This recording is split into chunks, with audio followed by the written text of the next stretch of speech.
ओम शांति। आज 15 जुलाई 2021 की बाबा की मुरली। मीठे बच्चे, तुम विकारों का दान दे दो तो राहु का ग्रहण उतर जाएगा, दे दान तो छूटे ग्रहण। मीठे बच्चे, तुम विकारों का दान दे दो तो राहु का ग्रहण उतर जाएगा, दे दान तो छूटे ग्रहण।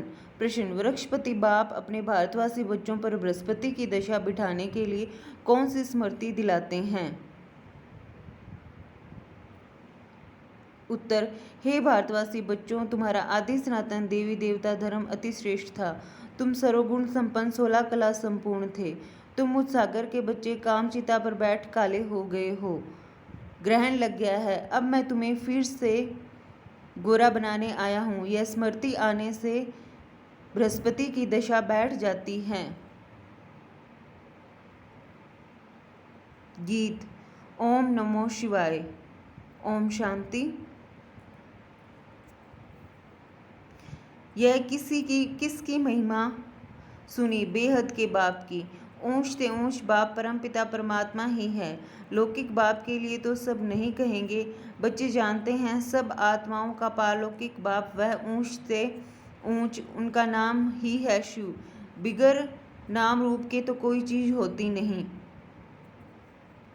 इस समय सबको राहु का ग्रहण लगा हुआ है, इसलिए इनको आयरन एज्ड वर्ड कहा जाता है। दशाएं भी होती हैं। बृहस्पति की दशा, चक्र की दशा। अब तुम्हारे ऊपर है बृहस्पति की दशा। जिसकी महिमा सुनी ऊंच से ऊंच भगवान शिव बाबा, उनका असूल नाम है शिव। बाकी किस्म किस्म के अनेक नाम रख दिए हैं। असूल नाम है शिव बाबा। बाप समझाते हैं मैं बीज रूप चैतन्य हूँ। सत्य चित्त कहते हैं, फिर कहते हैं वह सुख का सागर है, आनंद शांति का सागर है। महिमा सारी उस एक की ही है। भारतवासी महिमा गाते हैं परंतु समझते कुछ भी नहीं, एकदम पत्थर बुद्धि हो गए हैं। पत्थर बुद्धि किसने बनाया? रावण ने। सतयुग में भारतवासी पारस बुद्धि थे। आज से 5000 वर्ष पहले यह भारत पारसपुरी था, जिसमें देवी देवता रहते थे। भारत ही अविनाशी खंड गाया हुआ है। भारत में ही पारस बुद्धि देवता थे। इसमें पत्थर बुद्धि पतित रहते हैं। पतित कैसे बनते हैं यह भी बाप ने समझाया है। द्वापर से जब काम चिता पर बैठे हैं तो काले बन जाते हैं। काम अग्नि में सब भस्म हो गए हैं। उसमें भी खास भारत की बात है। भारत में पारस बुद्धि देवताओं का राज्य था। उनको विष्णुपुरी राम राज्य भी कहा जाता था। यह बाप आकर बताते हैं, मीठे मीठे लाडले बच्चों, जब तुम सतयुग में थे सर्वगुण संपन्न थे। यह तुम्हारी महिमा है। वहाँ विकार होते नहीं। द्वापर से रावण 5 विकारों का राज्य शुरू हुआ है तो राम राज्य बदलकर रावण राज्य होता है। अभी ग्रहण लगा हुआ है, बिल्कुल ही भारत काला हो गया है। बृहस्पति की दशा सबसे अच्छी होती है। भारत पर बृहस्पति की दशा सतयुग में थी। फिर त्रेता में शुक्र की दशा तो 2 कला कम हो गई, उसको कहा ही जाता है सिल्वर एज। फिर द्वापर कलयुग आया, सीढ़ी उतरते आए, शनिचर की दशा हुई। इस समय सब पर राहु की दशा है। सूर्य को ग्रहण लगता है तो कहते हैं दे दान तो छूटे ग्रहण।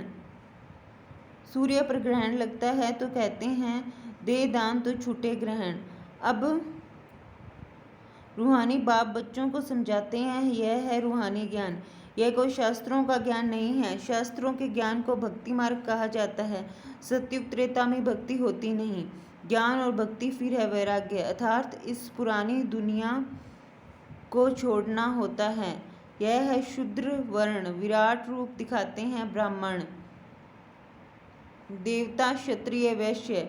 यह भारत की ही कहानी है। विराट रूप बनाते भी हैं परंतु पत्थर बुद्धि समझते नहीं। पत्थर बुद्धि क्यों है? क्योंकि पतित हैं। भारतवासी ही पारस बुद्धि थे, संपूर्ण निर्विकारी थे। आज से 5000 वर्ष पहले भारत स्वर्ग था और कोई खंड नहीं था। ये बाप समझाते हैं। यह राजयोग कौन सिखाते हैं? शिवाचार्य। यह है ज्ञान का सागर। कोई मनुष्य को ज्ञान का सागर, सर्व का पतित पावन नहीं कह सकते हैं। सर्व का लिबरेटर एक ही बाप है। बाप खुद ही आते हैं दुख में रावण से लिबरेट करने, फिर गाइड बन ले जाते हैं। उनको रूहानी पंडा कहा जाता है। बाप कहते हैं मैं तुम सर्व आत्माओं का पंडा हूँ, सबको वापस ले जाऊंगा। मेरे जैसा गाइड कोई होता नहीं। कहते भी हैं God father is liberator, guide blissful. सबके ऊपर रहम करते हैं क्योंकि सब सागर के बच्चे कामचिता पर बैठ जल मरे हैं। उसमें भी खास भारत की बात है। बाप कहते हैं तुम 16 कला संपूर्ण निर्विकारी थे। अब कामचिता पर बैठ तुम क्या बन गए हो? फिर बाप आए हैं बृहस्पति। बाप आकर मनुष्य मात्र पर बृहस्पति की दशा बिठाते हैं। खास भारत आम विश्व पर इस समय राहु का ग्रहण लगा हुआ है। बाप कहते हैं मैं ही आकर भारत की खास दुनिया की आम गति सदगति करता हूँ। तुम यहाँ आए ही हो पारस बुद्धि बनने। मोस्ट बिलीव्ड बाप आया हुआ है। सब आशिकों का माशूक एक ही है। सब नेशन में लिंग जरूर बनाते हैं क्योंकि सबका बाप है ना। शिव के मंदिर भारत में बहुत हैं, जिसको शिवालय कहते हैं, रहने का स्थान। सतयुग में है देवी देवता धर्म के मनुष्य, परंतु वह धर्म कब था, उन्हों का राज्य कब था, यह पता नहीं है। सतयुग की आयु लंबी लिख दी है। बाप बैठ समझाते हैं तुम्हारे ऊपर बृहस्पति की दशा है। दशा बैठ रही है 21 जन्मों के लिए। बृहस्पति है ज्ञान का सागर, पतित पावन, जिसको सब पुकारते हैं। तुम माता पिता हम बालक तेरे, सब उनकी महिमा करते हैं। बरोबर सतयुग त्रेता में सुख घनेरे थे, जबकि बाप हेवनली गॉड फादर है, स्वर्ग का रचयिता है, तो जरूर हम भी स्वर्ग में होने चाहिए। बाप समझाते हैं तुम स्वर्गवासी थे, अब नरकवासी बने हो। भारत का ही आदि सनातन देवी देवता धर्म है। जैसे कि क्रिश्चियन धर्म के हैं, वह क्रिश्चियन धर्म के ही चले आते हैं। बाप कहते हैं तुम देवी देवता धर्म वाले अपने धर्म को क्यों भूल गए हो, जबकि तुम देवी देवता धर्म के थे। बाप कहते हैं तुम देवी देवता धर्म वाले अपने धर्म को क्यों भूल गए हो, जबकि तुम देवी देवता धर्म के थे। बाप स्मृति दिलाते हैं तुम्हारा सबसे श्रेष्ठ धर्म कर्म था। अभी तुम नीच पापी कंगाल बन गए हो। तुम हो ही देवताओं के पुजारी, फिर अपने को हिंदू क्यों कहलाते हो? भारत का यह क्या हाल हो गया है? जो देवता धर्म के हैं वह विकारी बनने के कारण अपने को देवता कहलाते नहीं। बाप कहते हैं अभी इस पतित दुनिया का अंत है, महाभारत लड़ाई भी खड़ी है। भगवानुवाच हम तुमको सतयुग के लिए राजयोग सिखाता हूँ। भगवान तो एक ही है, हम उनके बच्चे शालिग्राम हैं। बाप कहते हैं तुम जो पूज्य थे वही पुजारी भक्त बन गए हो। अब फिर ज्ञान लेते हो पूज्य देवता बनने के लिए। फिर द्वापर से पूज्य सो पुजारी बन जाएंगे। तुम पूरे 84 जन्म लेते हो। जिन्होंने 84 जन्म लिए हैं वही आकर ब्रह्म कुमार कुमारी बनेंगे। ब्रह्मा द्वारा आदि सनातन धर्म की स्थापना यह भी गाया हुआ है। प्रजापिता है तो बहुत बच्चे भी होंगे, वह तो जरूर यहाँ ही चाहिए। कितनी ढेर प्रजा है, इन ब्राह्मणों को ही फिर देवता बनना है। बाप आकर शूद्र से बदल ब्राह्मण धर्म की स्थापना करते हैं। इस संगम युग पर ही आदि सनातन देवी देवता धर्म की स्थापना होती है। यह है कल्याणकारी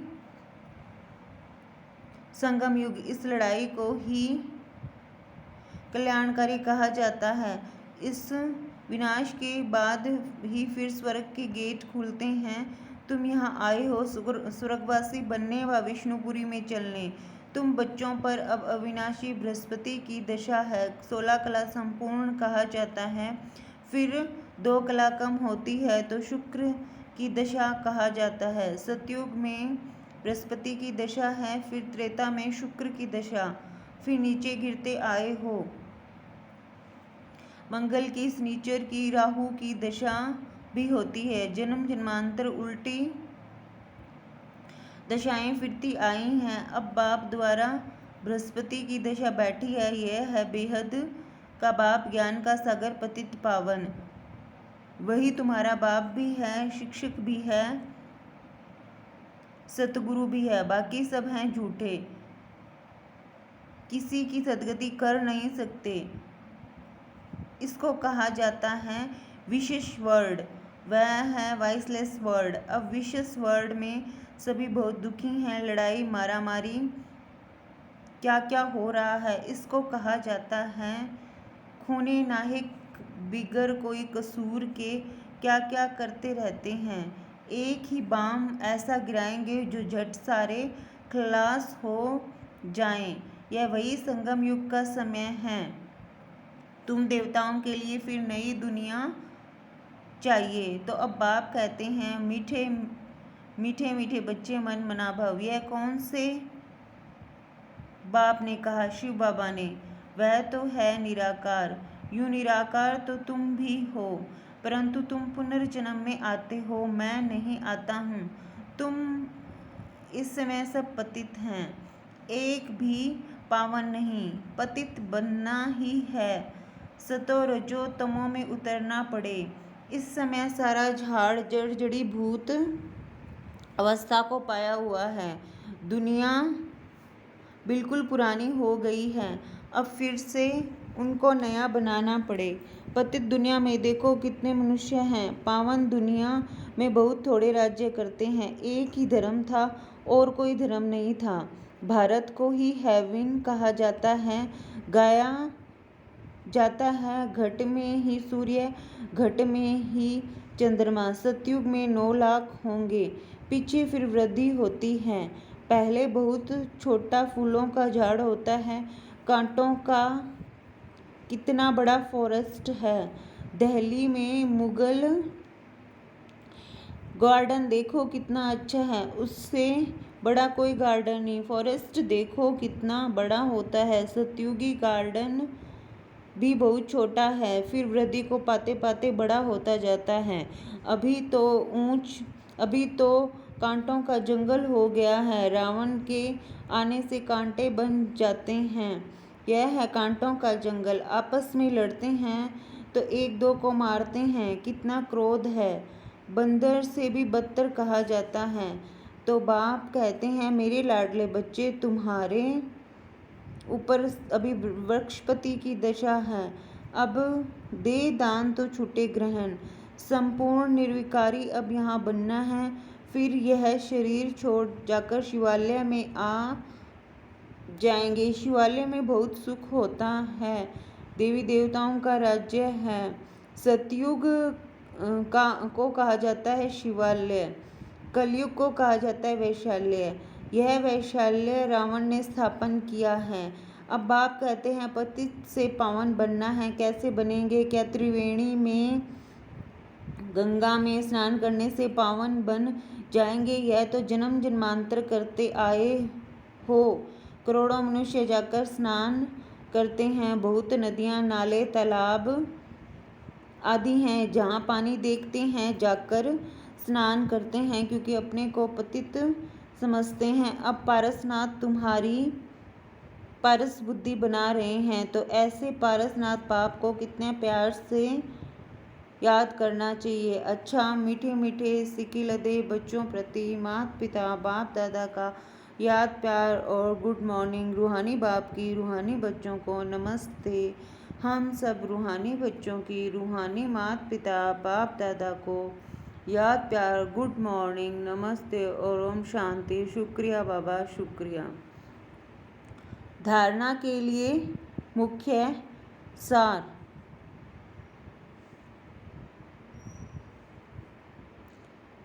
धारणा के लिए मुख्य सार। इस कांटों की दुनिया से फूलों के बगीचे में जाने के लिए जो भी कांटे विकार हैं उन्हें निकाल देना है।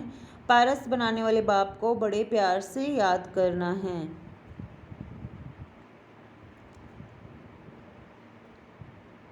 इस कल्याणकारी संगम युग पर शूद्र से ब्राह्मण सो देवता बनने का पुरुषार्थ करना है। राहु के ग्रहण को उतारने के लिए विकारों को दान देना है।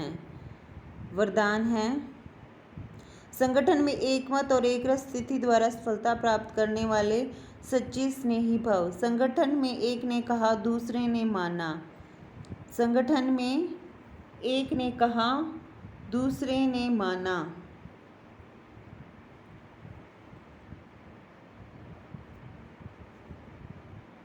यह है सच्चे स्नेह का रिस्पॉन्ड।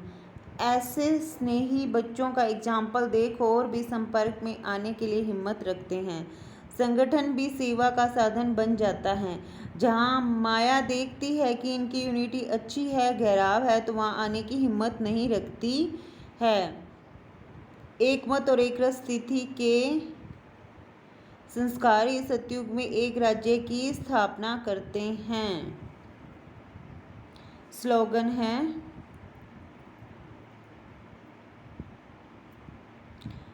कर्म और योग का बैलेंस रखने वाले ही सफल योगी हैं। कर्म और योग का बैलेंस रखने वाले ही सफल योगी हैं। अच्छा, ओम शांति।